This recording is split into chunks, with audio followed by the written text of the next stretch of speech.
त्र्यम्बकं यजामहे सुगन्धिं पुष्टिवर्धनम् उर्वारुकमिव बन्धनान् मृत्योर्मुक्षीयमामृतात् यो रुद्रो अग्नव्यो अप्सुय ओषधीषु यो रुद्रो विश्वा भुवना विवेश तस्मै रुद्राय नमो अस्तु तमुष्टु हि यस्विषुः सुधन्वायो विश्वस्य क्षयति भेषजस्य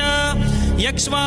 महेशौ मनसाय रुद्रन्नमोभिर्देवमसुरं दुवस्य अयं मे हस्तो भगवान् अयं मे भगवत्तरः अयं मे विश्वभेषजोऽयं शिवाभिमर्शनः ये ते सहस्रमयुतं पाशां मृत्यो मर्त्याय हन्तवे तान् यज्ञस्य मायया सर्वान् वयजामहे मृत्यवे स्वाहा मृत्यवे स्वाहा ॐ नमो भगवते रुद्राय विष्णवे मृत्युर्मे